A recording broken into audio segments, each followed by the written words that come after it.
Joining us here on Ukraine Today is Jan Piekło. He is the Executive Director of the Polish-Ukrainian Cooperation Foundation, who have offices in Kiev and in Poland as well.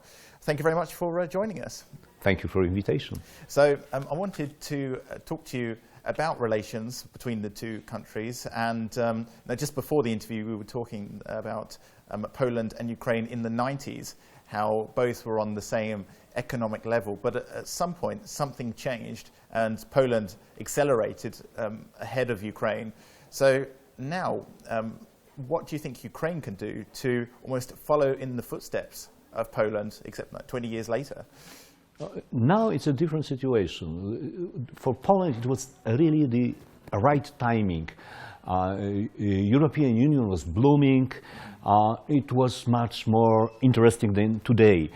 Today Ukraine is in a difficult situation because of the war, because of the conflict with Russia, and also Europe is in deep crisis, economic crisis, political crisis. So it's much more difficult now for European Union to offer the enlargement to the other countries.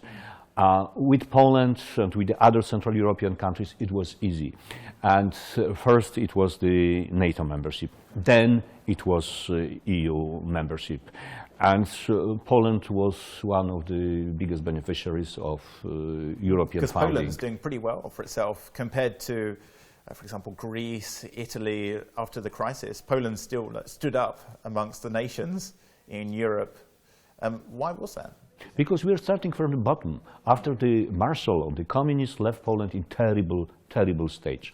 And we had nothing to lose. So it was much easier to start from the bottom, because building something up from the bottom to the top, you value much more the work you did by yourself. Was this in all spheres, like for example the economy sphere, the political sphere, so it all started from the bottom? Yes, to some extent, yes. And in case of Ukraine, it was different.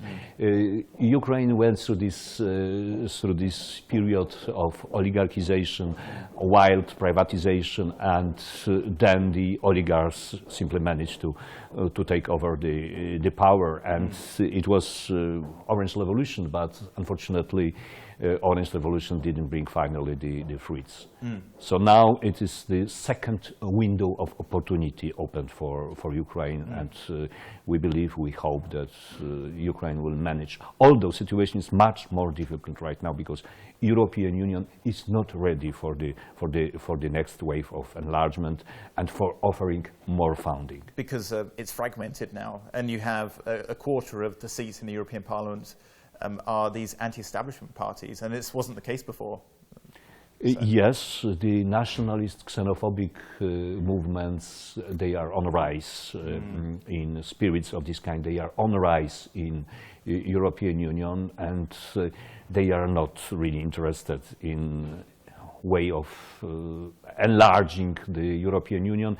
Even they are not interested in European Union itself, because some of these parties, they claim that their goal is just to ruin the European Union.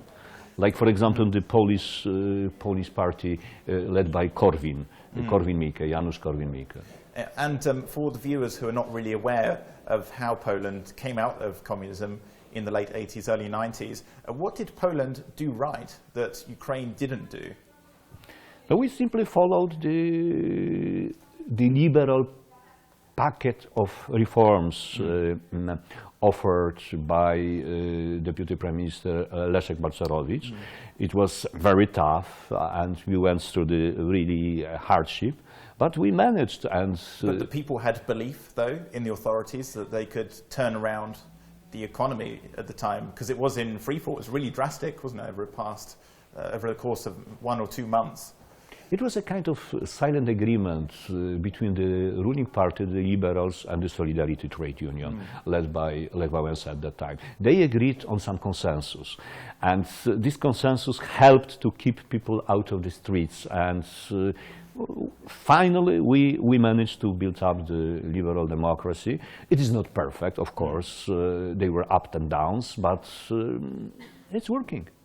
And how about relations between Ukraine and Poland? Have they seen a change in recent years?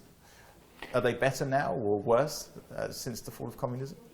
I think that they are better because now there is more mutual understanding. There is also the similar threat we faced. It's a threat of the Russian aggressive policy. It is better, but of course there are some problems on the way. What sort of problems? Basically historical problems related to the past, to the Volyn massacre, and some groups in both countries, in Poland and in Ukraine, they are using this for their political benefit, what is not good for the mutual relations between Poland and Ukraine. And we recently had elections in Poland, and there is the new president who was elected in May, and the new prime minister who was inaugurated recently. So how do you see things going forward? Do you think that there will be a change now in cross-border relations with the new powers? I think that because they're more Eurosceptic, aren't they?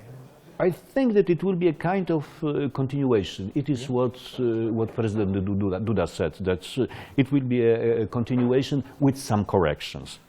And definitely it will be a support for Ukraine. And I think that today it was announced that President Duda will pay his first visit to Ukraine in December. So it's also a really good sign.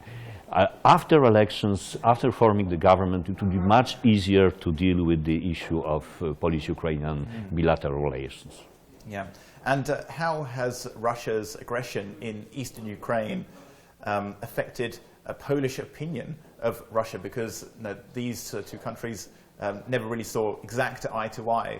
But in Poland, from the people that you speak to, do they see that there's a real threat from Russia? Or is it just a theory that's bounded about in the media?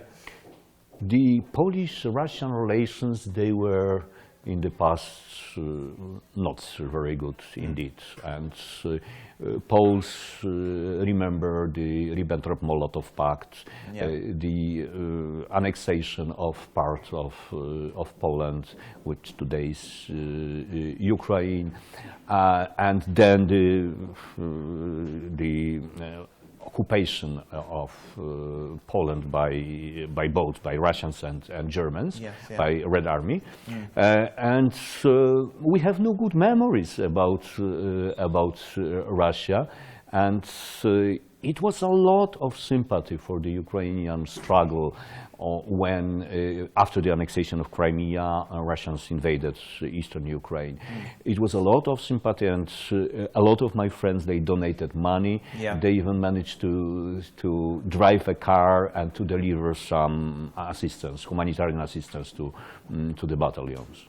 And I just have one final question for you about Polish civil society. And now at this conference here in Ukraine, there's a lot of civil society movements that are trying to make their voices heard. Do you have the same thing in Poland? Is the civil society quite vocal and quite strong?